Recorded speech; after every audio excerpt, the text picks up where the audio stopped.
एक और क्वेश्चन पूछूंगा इसी जी में जी जी पूछिए। कि जब कभी भी आपको एंग्जाइटी होती है हाँ हाँ। तो आप उस एंग्जाइटी को ख़त्म करने के लिए इंस्टेंट सॉल्यूशन क्या करते हो और लॉन्ग टर्म इसका सॉल्यूशन क्या हो सकता है?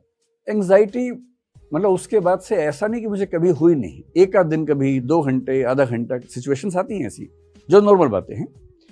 जब एंग्जाइटी होने लगी आपको अचानक से, सबसे आसान तरीका है जो 3 इडियट्स फिल्म में शायद वायरस ने बताया था, वही बात है या मुन्ना भाई में था, किसी में था कि जैसे ही तनाव होने लगे जोर से हंसना शुरू कर दो। मुन्ना भाई में शायद था ना। मैं ये नहीं कह रहा कि आप हंसे ही, वो एक तरीका है।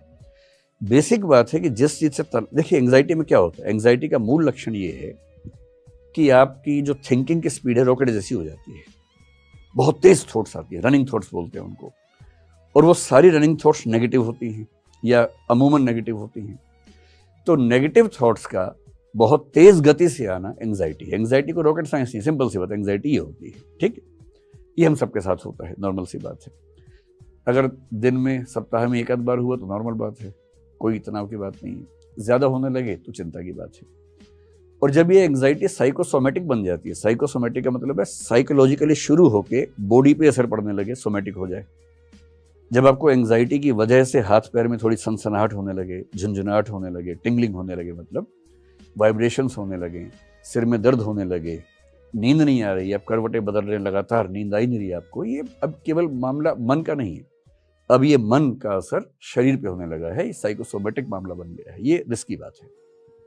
और अगर ये 2 सप्ताह लगातार चल गया तो ये डिप्रेशन हो जाएगा। उसके बाद डिप्रेशन की परिभाषा है कि कम से कम 2 सप्ताह की वो अवस्था हो और आप हेल्पलेसनेस, पर्पसलेसनेस, वर्थलेसनेस ये सब महसूस करें कि जीवन का सार नहीं है, मेरे आसपास कोई नहीं है, मैं अकेला हूँ, निराश हूँ, अवसाद में हूँ, हताशा में हूँ, निरर्थक हो गया हूँ।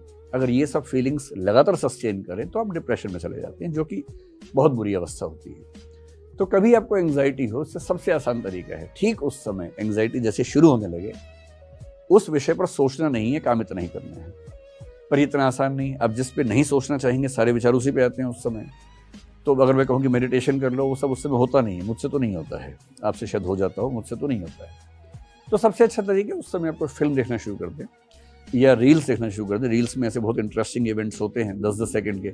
मैंने पहली बार अभी इंस्टाग्राम 4-5 दिन पहले या 10 दिन पहले ही डाउनलोड किया, तो एक दिन गलती से रील चल पड़ी, तो मुझे लगा बड़ा सही चीज़ है तो अब मैं दिन में 2-4 बार 5-5 मिनट रील्स देख लेता हूँ। उसमें बहुत जोकर टाइप के लोग भी होते हैं, बड़ी हंसी आती है, हंसी मजाक भी, कभी डांस देख लिया, कभी कुछ देख लिया, लेकिन कुल मिला के मन लग जाता है। तो अगर आप रील्स रात दिन देख रहे हैं तो दिक्कत है, लेकिन 1 घंटे में 1 मिनट रील देख के अगर आपका मन बहल जाता है तो क्या बुराई है। तो जब भी ऐसा एंग्जाइटी जैसा हो, कुछ तुरंत दिमाग बदलिए, कोई गेम खेल लीजिए। सबसे अच्छा है रनिंग कर लीजिए या जॉगिंग कर लीजिए या तेज गति से चलिए। देखिए एंग्जाइटी नेगेटिव हार्मोन्स को बढ़ाएगी, इतना ही करने की पॉजिटिव हार्मोन्स को ले आना है। और पॉजिटिव हार्मोन्स कैसे आते हैं, अगर किसी से मोहब्बत करते हैं उसको फोन कर लीजिए, ऑक्साइटोसिन रिलीज हो जाएगा। ऑक्साइटोसिन क्या है, लव हार्मोन है, उससे आप अच्छा फील करते हैं। या आप ऐसा कीजिए, थोड़ा तेज चलिए, भागिए, तो एंडोर्फिन्स रिलीज हो जाएंगे। एंडोर्फिन्स का मतलब है कि एक हैप्पी फीलिंग आती है एक्सरसाइज करने के बाद, डिप्रेशन टिक ही नहीं सकता उसके सामने।